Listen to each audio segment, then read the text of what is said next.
Hello and welcome to National Focus. I am Octavia Prosper. In the headlines, Dominica on track with global thrust towards renewable energy. DOWASCO to host a week of activities to commemorate Water Day. And the Dominica State College secures Under 20 Volleyball Championship. The details of the headline stories and more coming up.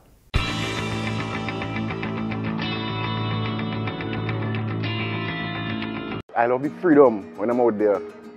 Simply put, the worries from shore, none of that out there. And it's my daily bread. I learned it from my dad. My dad is one of the senior guys here who catch the biggest fish around here. And he's top with the red snappers. It's a family thing. I'm the only one fishing right now in the family. Just keeping it going. I enjoy bringing them up, man. Sometimes you have a yellowfin tuna, 400 pounds. Man, let me tell you, that's just a joy out there. I enjoy going out there and just holding the big fish. I don't lift weights, I lift fish. The morning of my fishing trip, I would get up, make a little spice tea. Then I come down here. I have my GPS, which most fishermen are supposed to have that. Normally I prepare the day before, because whenever you go out there, you must have ice. Ice is a must for preservation of the fish. So I always make sure I have everything the day before. My fish represents me, and I bring good quality fish ashore simply because the restaurants themselves, they have to show a quality product. Tourism and agriculture go hand in hand, that's what I think. We're all connected, it's like a big machine, and I'm just so proud to be a part of it. My name is Brandon Carlisle, and tourism is my business.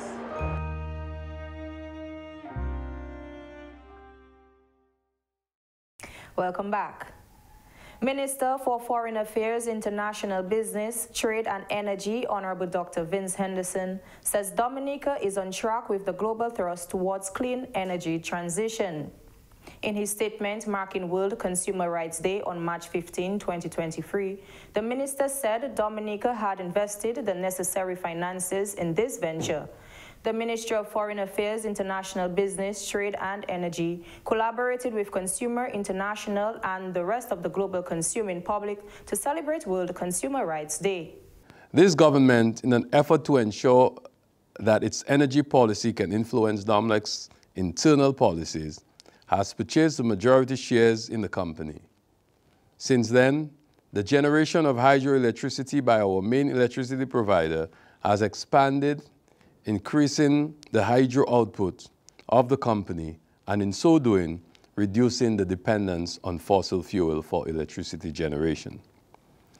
The government of Dominica also has embarked on a national street lighting project, which involved the installation of 4,851 solar street lights across the country at an estimated cost of $92.45 million East Caribbean dollars. He says this includes civil works for access roads and well pads, for which a contract of $9 million EC dollars was awarded to a local company in May of 2021. Government's focus is to reduce the country's dependence on fossil fuels. Dominica's long-term goal is to explore unutilized renewable and alternative energy potential, and work continues on our geothermal development project in the Roseau Valley. We have recently completed the drilling of one additional production well, and last week started the drilling of an injection well in Loda. These activities are funded from funds from our government, with grants from the UK and SIDSDOC, and a concessional loan and technical support from the World Bank. The government has also conducted 5 procurements associated with the drilling of these wells, valued at over $31.5 million EC dollars. Dominica will join the rest of the world in observance of Water Day on Wednesday, March 22, 2023.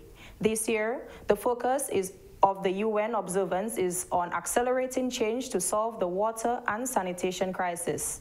The global campaign called Be the Change encourages people to take action in their own lives to change the way they use, consume, and manage water. To commemorate this day, the Dominica Water and Sewerage Company, DOWASCO, will host a week of activities beginning on Monday. We begin Monday and Tuesday with school visits and school presentations, and really what that is some of our staff will be going to various schools around the island to do presentation on water management, water use, explaining to students how water comes from the catchment to our taps at home. And also we will be inviting schools to come to our antrim treatment sites to get an understanding as to how the whole operation works in terms of treating water. On Wednesday, which is World Water Day, we will be having a mini exhibition in Portsmouth. The WASCO will also show appreciation to their customers during the week of activities. In our Roseau and Portsmouth office, we will be giving our customers refreshments and just letting them know that we appreciate them, we appreciate their business. On Thursday is another flagship event, and that is our debate, the annual debate that we have. Usually it's among the students of the Dominica State College, but this year we have invited another school to partner with us, to join us, and so we have another college from Portsmouth, that's the Academics School of Learning. They will be debating the Dominica State College at the UE Open Campus Auditorium. The topic this year is the WASCO should become a private entity. The Academic School of Learning is proposing that statement and the DSC is opposing. And then on Friday, to culminate Water Week, we will be having a grand exhibition at the Botanic Gardens. The theme for this year's celebration is accelerating change through cooperation and partnership. This year, emphasis is being placed on forging partnerships to accelerate the attainment of Sustainable Development Goal number 6. That is very important because anyone who has been following anything about water knows that there are the Sustainable Development Goals which have been established by the UN, and the Sustainable Development Goal number 6 speaks to water and sanitation for all by the year 2030. And the world right now is significantly behind that. We still have billions of people who don't have access to water. And so for us in Dominica, it's very important to continue having the conversation on preserving water. World Water Day, observed every year since 1993, also aims to raise awareness of the 2 billion people living without access to safe water. A permanent solution to the next step to addressing the water concerns of the people on the East Coast, an over $70 million EC water sector strategic development project is a priority focus in building resilience in the water system. Water systems were severely affected on the East Coast following a number of severe weather events, with the latest being the November 6th trough system. The Ministry of Public Works, Public Utilities and Digital Economy hosted a community consultation in Castle Bruce on Thursday to bring residents up to date on the developments. General Manager of the WASCO, Mr. Bernard Etinoff, says the first phase of the project was to engage an international consultant on the project. To provide services in terms of resilient designs, in terms of estimates, to recruit contractors to undertake the works to be done. So one of the things that was done was the consultants, of course, together with the WASCO, we formed a project management unit just for that purpose. The consultant, using a World Bank framework called the Infrastructure Priority Framework, prioritized a number of water systems for intervention, including Castle Bruce. Castle Bruce was among the #1 priority. The project has suffered a setback in light of the surprising results obtained in the bidding process. Having opened those bids, realized we're in a lot of problems. We had commitments to begin implementation works. You would have seen pipes being laid, new intake being constructed, and we were looking at an intake where there's a lot more water, the irrigation intake. We were going to rehabilitate and expand that intake so that we could provide water for the community and even improve supply for the irrigation system. But when the bids came back and we opened those things, I mean, everybody, including the Caribbean Development Bank, which is the institution supporting the UK government on this project and assisting the WASCO in trying to get this thing done, we were surprised at the amounts, the significant increase in the bid quantities. Not 1.5 times, not 2 times, I mean several times over what we estimated or the Germans estimated. Though the bidding process has delayed the progress of the project, Mr. Etinoff is confident that the project will be completed within the set time frame. There's a time frame in which we must draw down all of those funds. And so we are working with the government of Dominica on this. I've had discussions with the Ministry of Public Works. I've had discussions with the Ministry of Finance, even the finance minister himself on this. And so we are hoping to fast track that. We're just waiting on the approval. We cannot do anything really in terms of getting those funds before we get the CDB approval, the Caribbean Development Bank approval on the way forward. The project is expected to record improvements in the water reliability in that area. The fisheries sector will be playing its part in the efforts to bring agriculture's contribution to the national GDP to $700 million by 2030. Minister for Fisheries, Honorable Julian Defoe, says the sector will have to contribute over $7 million yearly for the next 7 years if they are to significantly contribute to that goal. He says the stakeholders in the fisheries sector must do things differently if they are to reach that target annually. We must appreciate, and this is a discussion that the general public has to understand and has to open up, that the conventional ways of doing things will have to change. It is not possible for us to grow this sector and create more livelihood, meaningful employment, greater contribution to the economy without exploiting the non-traditional areas. And as I mentioned earlier, we operate an artisanal fleet. So we have to look more, and we use a very small area of our EEZ, which is our exclusive economic zone. One of the ways to improve output is to expand the nautical miles available to local fishers.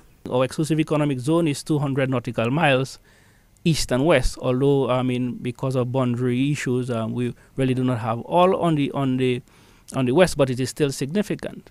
In addition to that, under the United Nations Law of the Sea Convention, we do have access to the high seas. And this is another area of high potential for significant, economic returns from this area, which we have not have access to. So these are the conversations that have to open up.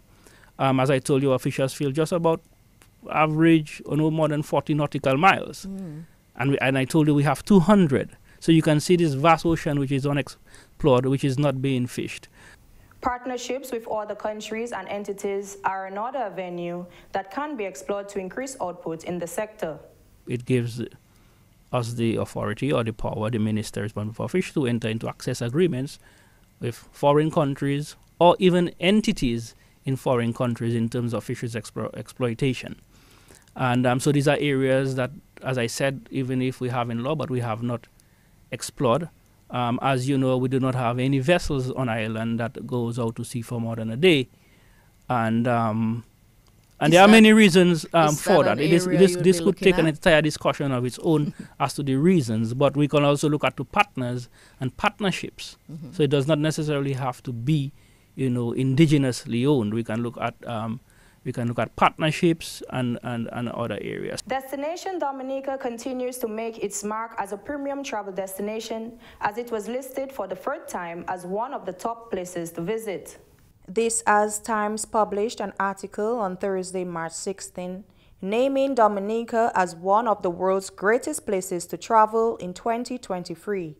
The article stated, "Sustainable tourism is a priority for this small island nation between Martinique and Guadeloupe, aiming to be the world's first climate-resilient nation by 2030. Nicknamed the Caribbean's nature island for its lush greenery and mountains, Dominica doesn't have the requisite beaches of this region, but what it does have is adventure aplenty via rain, forest, waterfalls, hot springs, and volcanoes." The article also highlighted Dominica's Whitey Kubuli Sea Trail, which is the only one of its kind in the region. On Wednesday, CNN Travel also added Dominica to its list of the world's top breathtaking beautiful destinations. In February of this year, Microsoft Network Travel also highlighted Dominica in the 5 best Caribbean islands for your next vacation. Dominica was listed as number 2, stating that it looks like 2023 is Dominica's moment. With new direct flights from Miami, a trending new world-class eco-resort, and a coveted spot on Lonely Planet's prestigious list of Best in Travel 2023, Dominica is finally starting to get its time in the sun. Needless to say, it won't be considered so hidden of a gem for much longer. You're watching National Focus. More when we return.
Earthquakes can happen at any time. Know what to do to protect yourself. The most important thing to do during an earthquake is to stay calm. At the first sign of the earth shaking, if you are in a building, stay inside and away from windows and glass doors. Drop, cover, and hold on. Drop under a heavy desk or table. Cover your head and torso, and hold on to the furniture. If you can't get under something strong, cover your face and head with your arms and crouch in an inside corner of the building. Do not rush for exits. Do not use elevators. A message from the Office of Disaster Management and the partnership between UNDP, CDMA, OCHA, IFRC, and funded by European Union Civil Protection and Humanitarian Aid. Prepare Caribbean.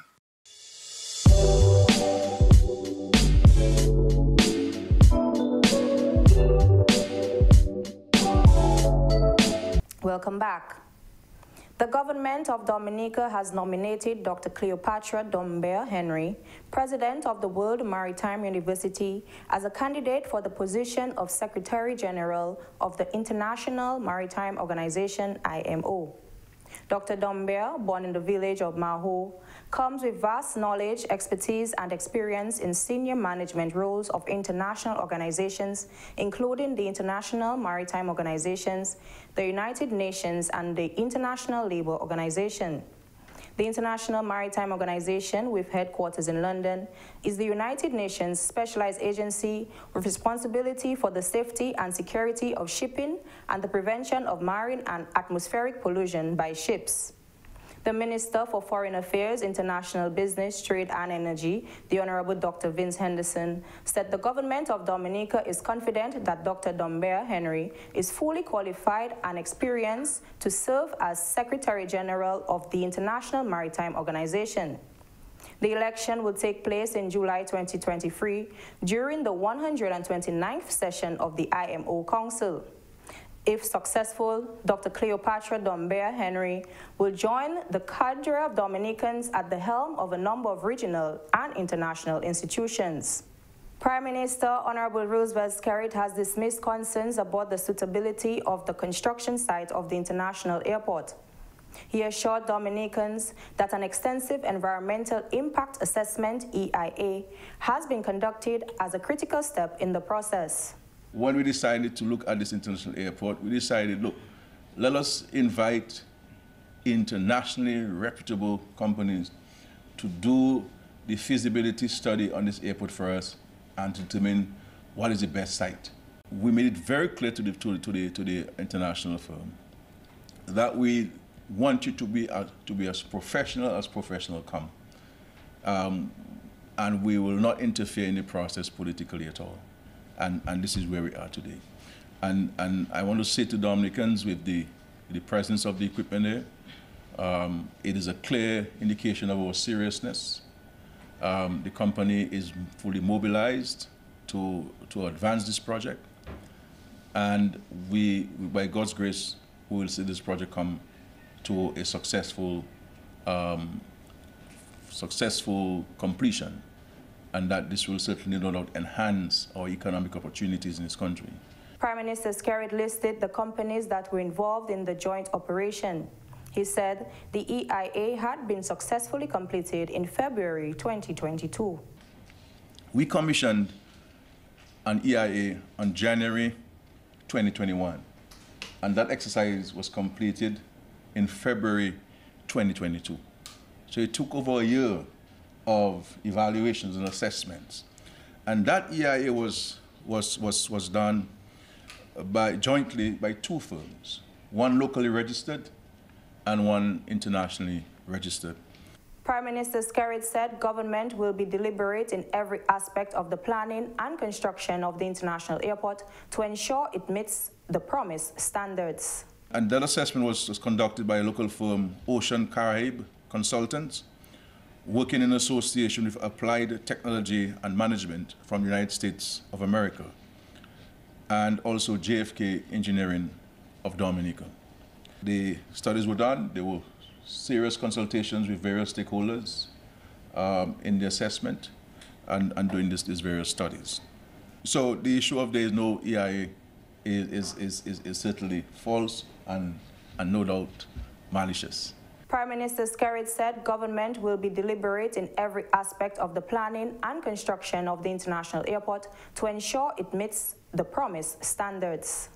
I want to let all right-thinking Dominicans be assured that we are following the construction of this international airport with prudence, with responsibility, and with professionalism.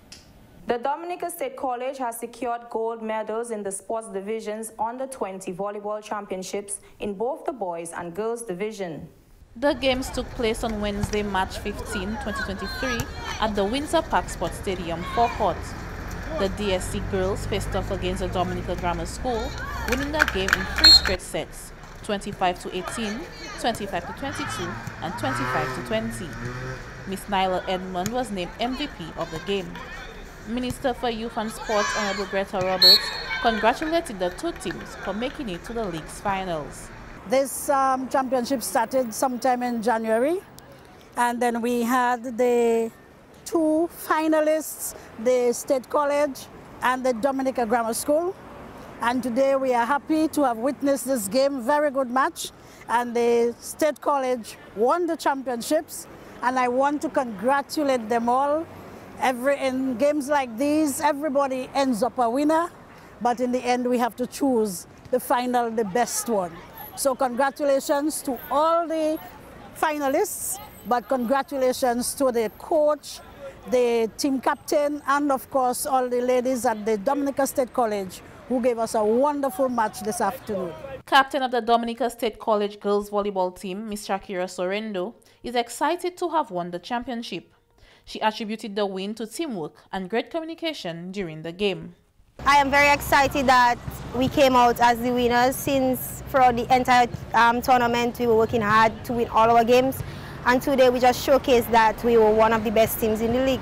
At first it wasn't going how we wanted it to go, but then we tried to unite as a team despite all the odds, and we worked on our sets. Well, I as the setter worked on my sets, and then my hitters, they came through. Desiree Lendo, who is a member of the DSC volleyball team, congratulated the Dominica Grammar School for the improvement they exhibited throughout the league. I thought it was well deserved, although we could have done better, but it was a team effort. I think it's all about how we put our best foot forward and how we encourage each other to do better. I actually thought you all did great. You all did better than all your last game all you played, and a big thumbs up for the improvement. Coach of the Dominica Grammar School girls volleyball team, Mr. Enoch Lee, is proud of his team for making it to the finals. He described the team as young and full of talent. They fought very hard, they tried their best, and I'm very proud of them. Congrats to college, you know, they were the better team today. To me, it was a very successful season, a very interesting season. I see a lot of talents. I see a lot of, I would say, potential, and I will keep on fighting hard. Meanwhile, the DSC boys defeated the Northeast Comprehensive School in 3 straight sets to take the championship. The final results were 25-16, 25-21, and 25-15. Kuvia John for the Government Information Service. The 2023 Secondary Schools Under-20 Cricket Championships kicked off on Thursday, March 16 at the Benjamins Park. The Dominica State College faced the Casibro Secondary School in the 2-day finals, scheduled for Thursday, March 16 and Friday, March 17, 2023 at the Benjamins Park in Portsmouth. During the opening ceremony, the players got a chance to meet the Minister with Responsibility for Youth and Sports, Honorable Oscar George, and Member of Parliament for the Portsmouth constituency, Honorable Finella Wenham. Sports Coordinator Mr. Trevor Shillingford commended both teams for making it to the finals. I also want to congratulate you for making it to the final. It has been a very long process, and we are happy that you guys really stuck to it, and you are now at the final. So you really need to congratulate yourselves with a round of applause for being at the final. Now, we have had some very good performances throughout the season, and now that we are at the final where we have the cream of the crop, we hope to see even better performances. So we are looking forward to some very competitive cricket over the next 2 days. Member of Parliament for the Portsmouth constituency, Honorable Finella Wenham, encouraged the boys to have fun while embracing sportsmanship. I just want you to have fun in competition. Remember sportsmanship. That is going to take you very, very far. As Mr. Shillingford alluded to, you can be the best cricketer on island, but if you lack discipline, then nobody's going to see you shine. So I want you to remember that as you go through the 2 days, and we have, as we say in cricket terms, glorious sunshine today. Make the best of it.